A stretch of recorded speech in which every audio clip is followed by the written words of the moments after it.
지난 부흥회를 마치고 이제 몇몇 분들이 저에게 오셔가지고 은혜 받은 이야기를 해주셨어요. 근데 대부분 이제 저에게 주시는 말씀은 참 부흥회가 좋았습니다. 은혜 많이 받았습니다. 또 그러면서 부흥회가 참 성공적이었습니다. 이렇게 이야기해서 처음에는 굉장히 기분이 좋았어요. 부흥회 우리 교우들이 은혜 받고 또 성공적으로 끝나고 또 많은 사람들에게 참 도움이 되었다면 좋은 일이다 생각을 했습니다. 그런데 또 한편으로 생각해 보니까 부흥회의 성공이 무엇인가라는 생각을 했어요. 그러니까 사람이 조금 많이 모이고 또 부흥회를 치를 수 있을 만큼의 예산이 들어오고 또 사람들이 공감해서 은혜 받았다는 이야기를 많이 하면 이게 성공이구나 이렇게 이야기할 수 있을까라는 생각을 했습니다. 물론 세상에서는 그런 이야기를 성공이라 이렇게 이야기합니다. 그런데 부흥회는 조금 다른 각도에서 봐야 될 것 같아요. 왜냐하면 부흥회는 하나님께서 우리에게 주시는 특별한 말씀의 기회거든요. 그러니까 내 마음에 맞는 말씀도 있지만 때로는 내 마음에 맞지 않는 좀 아픈 말씀도 있을 수 있잖아요.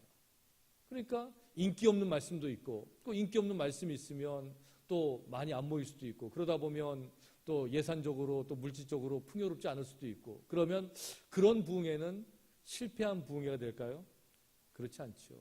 하나님의 말씀이라는 것은 내가 어떻게 받아들이냐에 따라서 성공과 실패가 있습니다. 아무리 좋은 말씀이라도 내가 그 말씀을 소화하지 못하고 그 말씀대로 살지 못하면 그냥 귀에 좋은 것에 그치는 거예요. 그런데 쓴 말씀이라도 그 말씀을 내가 삶으로 받아들여서 말씀대로 살고자 하는 그 노력이 있으면 내 변화에 대한 의지가 있으면 그때 삶은 달라질 거예요. 그래서 부흥의 성공과 실패는 부흥회 때 사람이 얼마나 모였느냐, 헌금이 얼마나 나왔느냐, 얼마나 은혜 받았냐 이게 아니라 부흥회가 끝난 바로 이 시간부터 여러분의 삶이 말씀대로 얼마나 살고자 애쓰느냐 그런 노력과 그런 애착이 있으면 그 부흥회는 성공한 부흥회가 될 것이고 그때는 막 은혜 받았다 그러고 그때는 좋았다 그랬는데 지나고 나가지고는 까맣게 잊어버리면 그 부흥회는 실패한 부흥회가 될 것입니다. 그래서 저는 여러분의 삶이 이 부흥회의 성공을 이루는 삶이 되시길 주의 이름으로 축원드리는 것입니다. 그건 꼭 부흥회만 말씀이 아닌 것 같아요. 매주일 강단에서 울려 퍼지는 말씀도 똑같습니다. 나에게 좋은 말씀이 있는 게 아니라 때로는 부담스러운 말씀도 있을 수 있을 거예요. 그런데 이 말씀을 내가 삶으로 어떻게 소화해서 살아내는가 이것이 우리 신앙생활의 성패를 좌우한다는 것입니다. 이번 부흥회를 통해서 여러분들이 오셔가지고 저에게 하신 말씀을 이렇게 종합해 보면 대부분이 도전을 받았다는 이야기를 많이 하셨어요. 그리고 또 어떤 분들은 내가 지금까지 머리로만 알고 있었는데 삶으로 이것을 실천해야 된다는 그 중요한 것을 깨달았습니다. 이런 말씀 많이 하셨어요. 그래서 이 삶의 실천 또 생활 속에서의 신앙 이것이 얼마나 중요한 것인가에 대해서 우리에게 다시 한번 깨우쳐주는 말씀의 잔치가 되어서 저는 사실 솔직히 그런 면에서는 굉장히 기뻤습니다. 그리고 또 어떤 분이 오셔가지고 그렇게 말씀하시더라고요. 이 부흥회를 통해서 우리의 신앙이 또 우리 교회가 한 단계 업그레이드 된 것 같습니다. 이렇게 얘기를 하셨어요. 그러니까 수준이 높아졌다는 거거든요. 근데 교회의 수준이 무엇입니까? 하나님의 말씀대로 살아가는 힘이 교회의 수준이에요. 내가 지적인 말씀을 알아듣고 어려운 이야기를 내가 이해하고 이게 수준이 아니라 하나님이 주시는 말씀을 우리 삶으로 소화해낼 수 있는 능력 이게 교회의 수준이라고 생각을 합니다. 그래서 이번 부흥회를 통해서 우리 교회가 우리 성도님들이 말씀대로 살고자 하는 애착이 있구나 이런 생각을 해서 굉장히 기뻤습니다. 사실 이 시대에 많은 교회들이 얼마나 많은 말씀의 홍수 가운데 있는지 모르잖아요. 좋은 말씀 많고요. 또 성경 공부, 제자 훈련해서 머릿속으로 채우는 일들이 얼마나 많은지 모릅니다.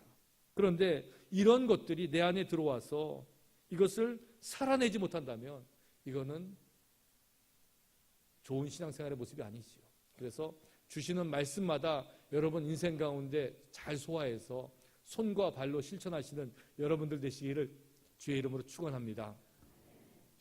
얼마 전에 이제 돌아가신 그 성공회 대학의 신영복 교수라는 분이 계시는데 그분이 이런 이야기를 책에 쓰셨어요.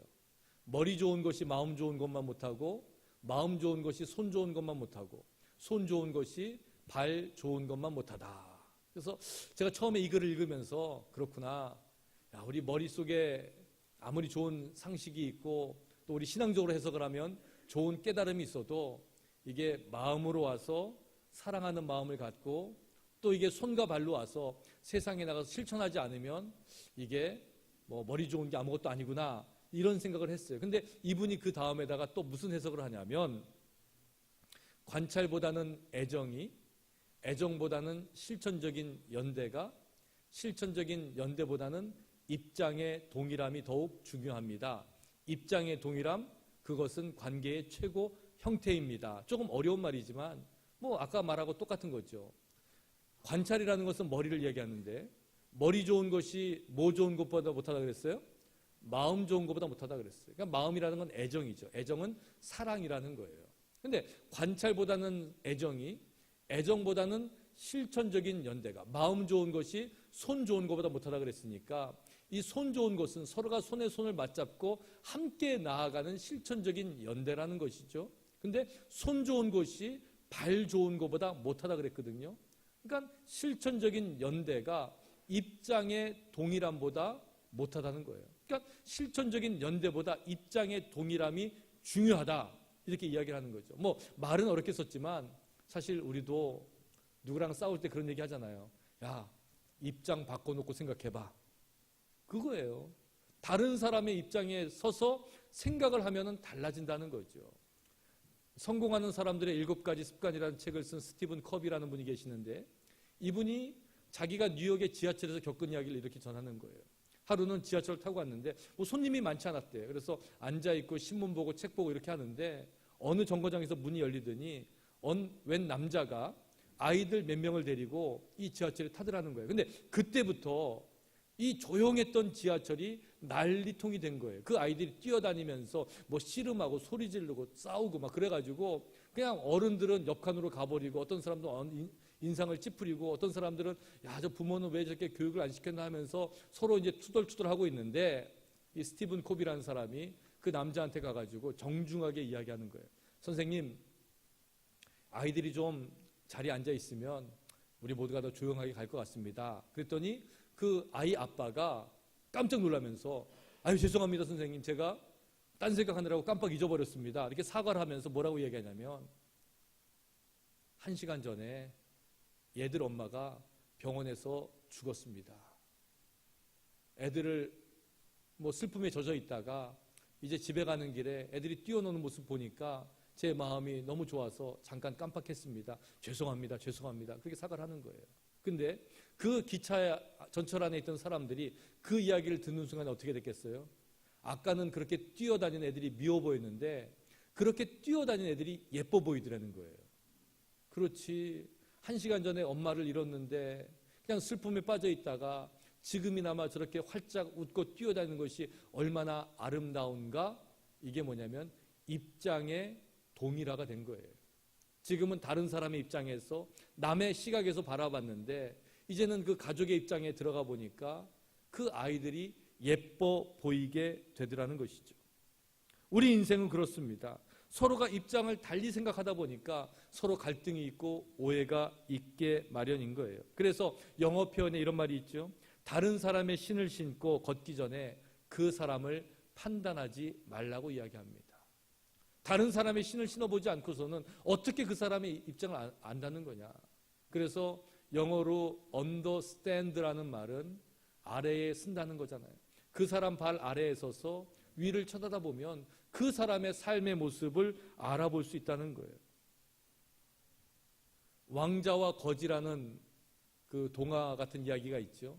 왕자가 거지 소년이 부러워서 왕궁 바깥의 세상이 부러워서 거지와 바꿔치기를 합니다. 그래서 세상 바깥으로 나가서 이리저리 헤매고 또 살다가 우여곡절 끝에 다시 왕이 된다는 스토리였어요. 그런데 이 이야기를 지은 마크 트웨이는 이것을 동화라고 이야기하지 않고 사회 비평 소설이라고 이렇게 부릅니다. 그 까닭이 무엇입니까?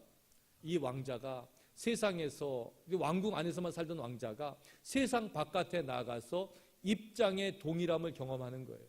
사람들이 어떻게 사는지, 어려운 사람들이 어떻게 사는지, 그 사람들의 마음에 뭐가 있는지, 그러고 나니까 어떻게 되는 거예요? 그러고 나니까 그 어려운 사람들을 위한 정치를 할 수 있더라는 것이죠. 우리도 살면서 나만을 바라보고 살 때가 얼마나 많은지 모릅니다.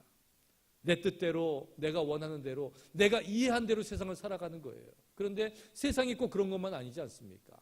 그런데 놀라운 것은 그 입장의 동일화를 위해서 이 땅에 오신 분이 계시다는 거예요. 바로 예수 그리스도시죠. 하나님은 하나님이셨어요. 그런데 하나님이 이 땅에 당신의 아들을 보내주셨습니다. 그래서 하나님의 아들이 오신 거예요. 신이라고 하는, 이 땅을 만드셨다고 하는 위대한 창조주라고 하는 그 자기의 입장을 버리시고 인간의 입장이 되신 거예요. 그런데 그 전까지만 해도 헬라의 철학이나 로마의 사상이나 모든 것들이 이야기하는 것은 신은 신이라는 거예요.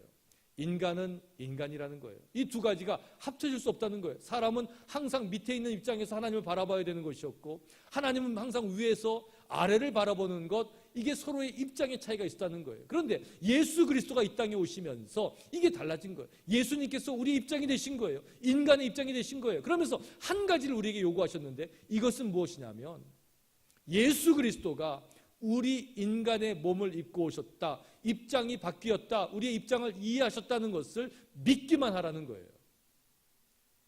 그래서 인간의 몸을 입고 오셔서 우리를 대신해서 십자가에 달려 돌아가셔서 우리 죄가 속죄함을 받았다, 이것을 믿기만 하면 우리 인생이 구원을 얻을 것이다. 할렐루야. 이것이 성경이 우리에게 주고 있는 진리예요. 그런데 그러면서 우리에게 그러면 그 예수 그리스도를 믿는 사람들의 삶의 모습이 어떻게 해야 되는가, 어떻게 바뀌는가에 대해서 이야기하는데 아주 단순하죠. 하나님이 인간의 입장이 되신 것처럼 우리도 하나님의 입장이 되라는 거예요. 그렇다고 해서 세상을 다스리고 뭐 하라는 게 아니라 하나님의 마음으로 세상을 돌보고 하나님의 마음으로 이웃을 사랑하고 하나님의 마음을 가지고 이 땅 가운데에서 우리에게 맡겨주신 삶의 형편을 살아내라는 거죠. 삶이 예배가 되는 것이고 이웃을 섬기는데 내 몸같이 사랑하며 섬기라는 것이고 하나님께서 맡기신 자연을 아름답게 가꾸고 돌보라는 사명을 우리에게 맡기셨다는 거예요. 어떻게 해요? 하나님의 입장에서. 하나님은 우리의 입장이 되시고 우리는 하나님의 입장이 되어 살아가는 것, 이것이 신앙의 모습이라는 것이에요. 그래서 우리의 신앙은 그 예수 그리스도를 우리 삶 속에 찾아오신 그 주님을 인정하고 우리도 예수 그리스도를 이 땅에 보내셔서 이루고자 하셨던 주님의 마음, 주님의 뜻을 따라 살아가는 것이 우리 삶의, 우리의 신앙의 모습이 되어야 된다는 거예요. 성경은 주님이 우리 인생에 찾아오셔서 이루셨던 일들을 증거하는 거예요. 하나님께서 이 땅에 오셔서 예수 그리스도의 몸으로 이 땅에 오셔서 이 땅에서 하신 일들, 특별히 하나님께서 변화시킨 사람들의 이야기가 성경에 가득 차 있는 거죠. 그 변화는 뭡니까? 인간의 입장이었지만 이제 하나님의 마음으로 세상을 살아가는 거예요. 하나님의 뜻을 마음에 품고 살아가는 거예요. 그 대표적인 이야기가 욥이라는 사람이죠. 지난 시간에 욥에 대해서 말씀을 드렸는데 오늘은 그 연속에서 욥의 이야기를 계속해서 나누고자 합니다. 욥은 동방의 우스 땅에 사는 부자였다 그랬어요. 경건하고 또 정직하고 온전하고 악에서 떠난 자였다고 성경은 기록하고 있습니다. 그런데 어느 날 욥의 인생에 시련이 다가오는 거예요. 고난이 닥쳐오는 겁니다. 그런데 뭐 사람들이 와서 이웃나라가 와가지고 모든 가축대를 죽이죠. 종들을 죽이죠. 바람이 불어가지고 내 기둥이 무너지면서 잔치하고 있던 7 아들과 3 딸이 한날 한시에 또 죽임을 당하게 되는 겁니다. 더군다나 자기 몸에는 아주 악성 종기가 나서 머리끝에서 발끝까지 그 질그릇 조각을 가져다가 긁지 않으면 견디지 못할 정도로 그런 육신의 질병까지 거뒀습니다. 사랑하는 아내는 하나님을 저주하고 죽으라는 그 이야기를 남기고는 떠나버렸습니다. 친구들이 와가지고 하는 이야기는 욥이 잘못했다는 것이에요. 정죄하는 거예요. 오히려 욥의 마음을 아프게 하는 겁니다. 성경은 그 욥이 당한 고난을 계속해서 이야기를 합니다. 욥기 1장부터 41장까지 결국은 욥의 고난이에요. 그 고난 속의 이야기예요. 밤마다 온몸이 뼛속까지 쑤셔가지고 밤새 이리 뒤척 저리 뒤척하다가 오히려 빨리 아침이 오면 좋겠다. 이게 욥의 마음이었다고 성경이 이야기합니다. 숨이 막혀서 제대로 숨을 쉴 수도 없고 침도 마음대로 삼키지 못하는 삶을 살았다고 이야기하는 거예요. 살이 뼈에 붙어 가죽만 남을 정도로 말랐다고 이야기하고 구더기가 옷을 입은 것 같이 온 몸을 뒤덮었다고 이야기합니다. 뼈가 열기로 타는 듯한 고통을 당했다고 해요. 욥의 친구들은 그를 조롱했고 어린아이들까지 와서 그를 업신여겼고 옆에 지나가는 사람들은 그에게 침을 뱉으면서 욥을 멸시했습니다. 욥은 그의 얼굴이 붉어지기까지 하나님을 향해서 눈물을 흘리면서 고백하기를 주께서 나를 꺾고 다시 꺾고 용사같이 내게 달려드시며 군대가 일제히 와서 공격하듯이 나를 치심으로 내 소망이 나무 뿌리가 뿌리채 뽑히듯이 뽑혔다고 자기의 괴로움을 토로하고 있는 거예요. 육체적으로 고난당했어요. 가지고 있는 거 다 잃었어요. 사랑하는 사람 떠나버렸어요. 남은 게 하나도 없는데 사람들은 와서 정죄하고 자기를 멸시하고 침을 뱉고 있었어요. 그런 욥의 인생 가운데 그래도 한 가지 붙잡을 수 있는 게 있었다면 하나님을 붙잡았어야 되는데 하나님은 내 뿌리가 소망의 뿌리가 뿌리채 뽑힌 것처럼 나무가 뿌리채 뽑힌 것처럼 그 소망이 뿌리 뽑혔다고 지금 이야기할 수밖에 없는 게 욥의 형편이었다는 거예요. 욥기의 이야기는 우리 인생이 겪고 있는 고난이 무엇인지 고통이 무엇인지에 대해서 이야기하는 거죠. 원래 동양 철학이나 불교에서는 인간의 고통이 네 가지가 있다고 이야기해요. 그래서 생로 병사, 그래서 태어나고 나이 들고 병들고 죽는 것, 이것이 네 가지 고통이다. 그래서 사고라고 그러고 또 팔고가 있죠. 거기다가 네 가지를 더 보태는데 이것은 사랑하는 사람을 떠나보내야 되는 고통이 있고 또 원치 않는 사람, 원치 않는 상황, 원수를 만나야 되는 것도 고통이고 또 원하는 것을 얻지 못하는 것도 고통이고 또 집착하면서 생기는 마음의 어려움도 고통이다, 이렇게 이야기합니다. 그래서 이 네 가지 생로병사의 고통과 이 네 가지 고통을 합쳐가지고 팔고다, 이렇게 이야기를 하고 있는 거예요. 그런데 욥이 당한 고난은 이 모든 고난을 다 겪고 있다고 할 수도 있어요. 생로병사, 죽음 이외에는 모든 고통이 다 있었어요. 관계에서 오는 그 고통 다 있었습니다. 그런데 정말 욥을 힘들게 했던 것은 그 고통의 이유를 알지 못했다는 거예요. 내가 왜 이렇게 됐는지 알면, 내 잘못이 있는 줄 알면 회개라도 할 것이고, 친구들이 말한 것처럼 내가 정말 모르는 죄가 있다면 그 죄까지도 회개할 텐데 욥은 아무리 생각해도 그 고통의 이유를 알 수가 없었어요. 그리고 욥이 정말 고통스러웠던 것은 내가 이렇게 고통당하는데 하나님은 어디 계시는가에 대한 의심이었어요. 하나님이 살아계시면, 하나님이 함께 하시면, 하나님이 정말 이 땅의 주인이 되시면 내가 이렇게 고통당하는데 나를 지켜주셔야 되는 거 아닌가, 그러면서 무슨 생각을 하는 거예요. 하나님은 공의 하나님이신데 죄 없는 자를 벌하시는 분이 아니신데 내가 이렇게 벌을 받고 있다는 것은 나에게 죄가 있다는 것인데 좀 설명 좀 해달라는 거였어요. 이게 욥이 당하고 있는 가장 큰 고통이었어요. 그리고 이 말은 욥을 위로하러 왔던 친구들이 아주 줄기차게 주장하던 그런 논리였어요. 세상에 이유 없이 당하는 고난이 있는가? 당신이 기억하지 못해서 그렇지, 어딘가에 죄가 있을 거야, 그러면서 끊임없이 회개를 촉구하고 있었던 것이 친구의 논리였다는 거예요. 그런데 어떤 이유도 찾을 수 없었기 때문에 욥은 고난도 힘들었지만 고난 가운데 더 말할 수 있는 없는 억울함이 그 안에 있었다는 거예요. 그때 욥을 버티게 해준 힘이 있었어요. 그건 믿음이었어요. 지난 시간에 말씀드린 것처럼 그러나라고 시작되죠. 욥기 23장 10절에서 그러나 내가 가는 길을 그가 아시나니, 할렐루야. 내가 가는 길을 내가 아는 게 아니라 내가 가는 길을 하나님이 아신다는 거예요. 내 인생을 하나님이 아신다는 거예요. 하나님이 내 인생을 돌보신다는 거예요. 하나님이 내 인생을 인도하신다는 거예요.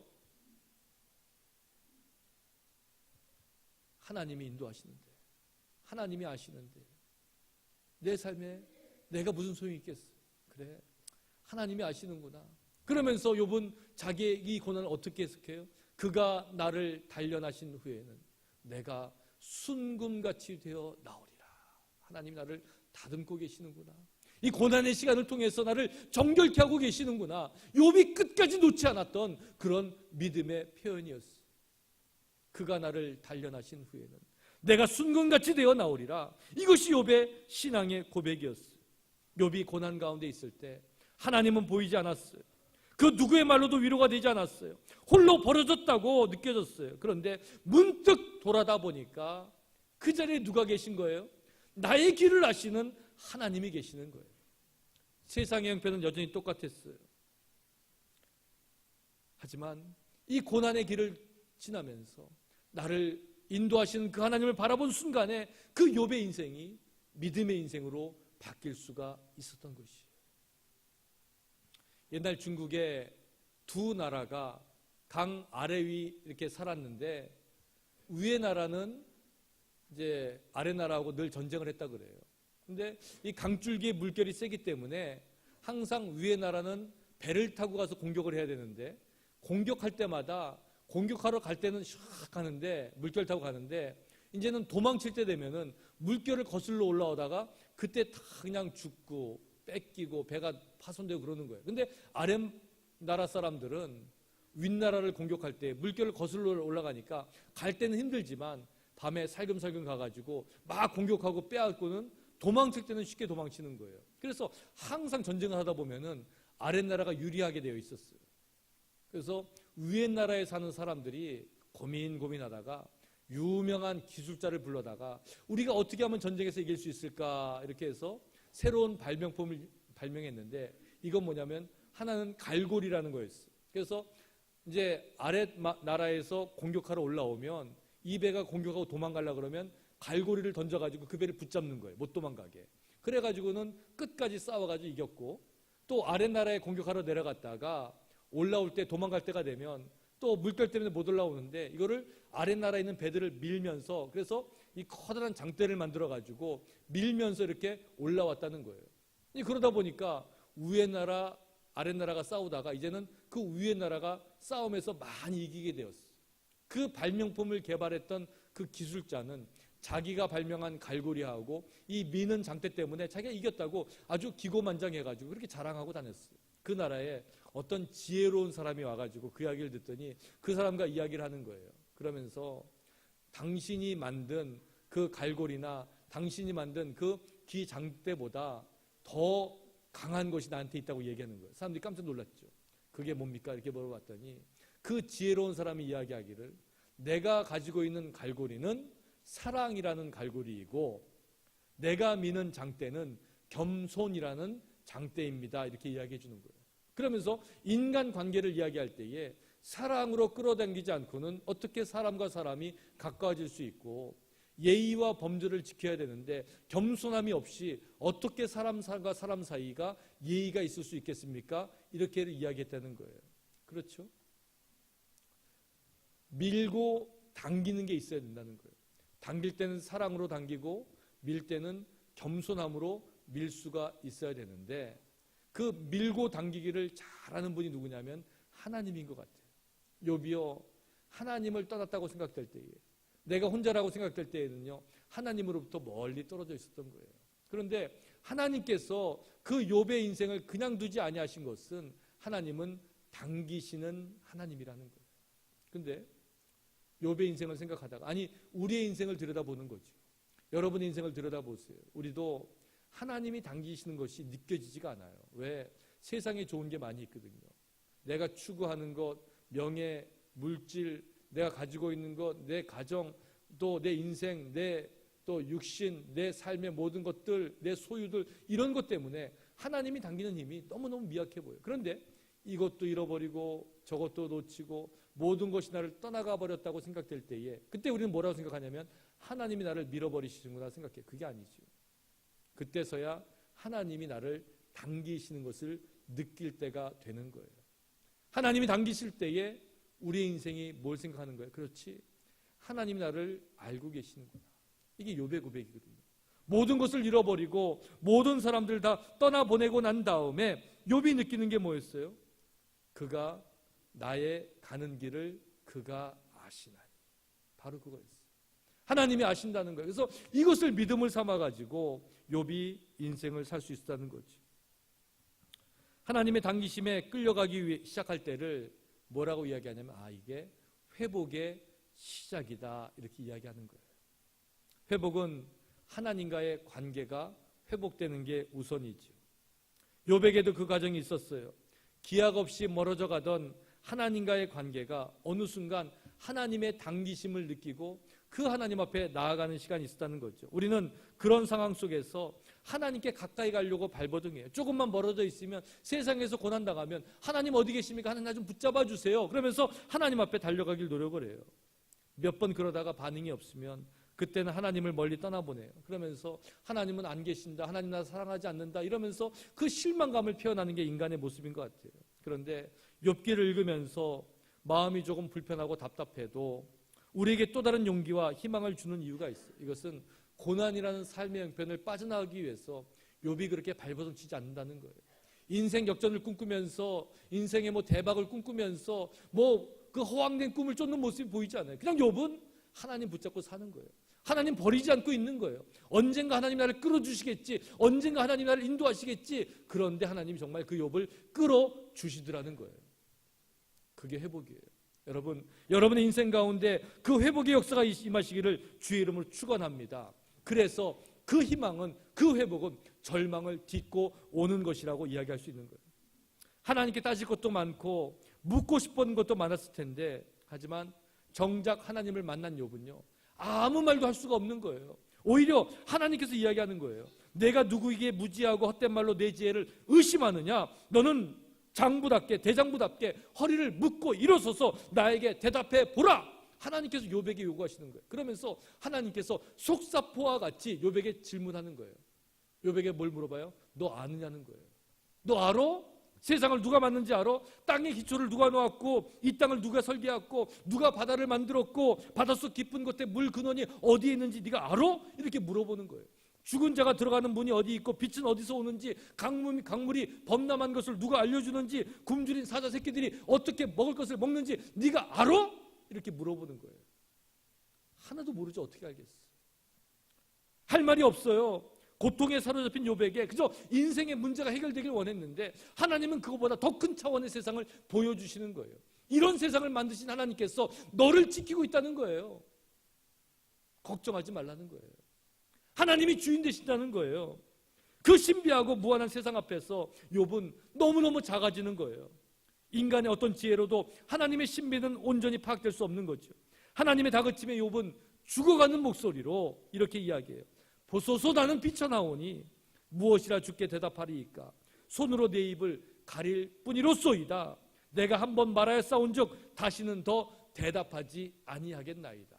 풀어서 이야기하면 저는 비천한 사람입니다. 제가 무엇이라고 감히 주님께 대답할 수 있겠습니까? 다만 손으로 입을 막을 뿐입니다. 이미 말을 너무 많이 했습니다. 더는 할 말이 없습니다.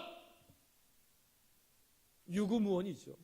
입은 있지만 말할 수 없는 거예요. 하지만 욥은 다시 하나님의 말을 들어야 됐어요. 하나님은 거침없이 말씀하는 거예요. 이 세상을 바라보라는 거예요. 이 짐승들 내가 만들어 놓은 것들 바라보라는 거예요. 그때 욥이 뭐라고 고백합니까? 오늘 우리가 읽은 말씀이죠. 주께서는 못하실 일이 없사오며 무슨 계획이든지 못 이루실 것이 없는 줄 아오니 무지한 말로 이치를 가리는 자가 누구니이까? 나는 깨닫지도 못한 일을 말하였고 스스로 알 수도 없고 헤아리기도 어려운 일을 말하였나이다. 이게 욥의 고백이에요. 그러면서 욥이 놀라운 고백을 하는 거죠. 내가 말하겠사오니 주는 들으시고 내가 주께 묻겠사오니 주여 내게 알게 하옵소서. 내가 주께 대하여 귀로 듣기만 하였사오나 이제는 눈으로 주를 배웁나이다. 우리 이 말씀을 다 같이 한번 그 스크린 나오니까 다 같이 한 목소리 한번 고백해 보시길 바랍니다. 우리 5절만 비춰주세요. 다시요. 다시 시작. 내가 주께 대하여 귀로 듣기만 하였사오나 이제는 눈으로 주를 배웁나이다. 아멘. 귀로 듣는 하나님은요, 친구들이 와서 하나님 이런 모습이야, 하나님 이런 분이야, 하나님 뭐 어때 저래 이런 이야기예요. 근데 그 하나님이 귀로 듣던 하나님이 다가 아니라는 거예요. 그 하나님을 영의 눈으로 만나니까, 인격적으로 만나니까 그 인생이 바뀔 수밖에 없다는 거예요. 욥기 1장에서 41장까지 그토록 고난에 대해서 끊임없이 제기되던 문제가 이제 다 해결되는 거예요. 이유가 없었어요. 억울했어요. 하나님이 안 듣는 것 같았어요. 하나님이 안 계신 것 같았어요. 그런데 그 하나님을 만나고 나니까 고난이 문제가 아니라는 거예요.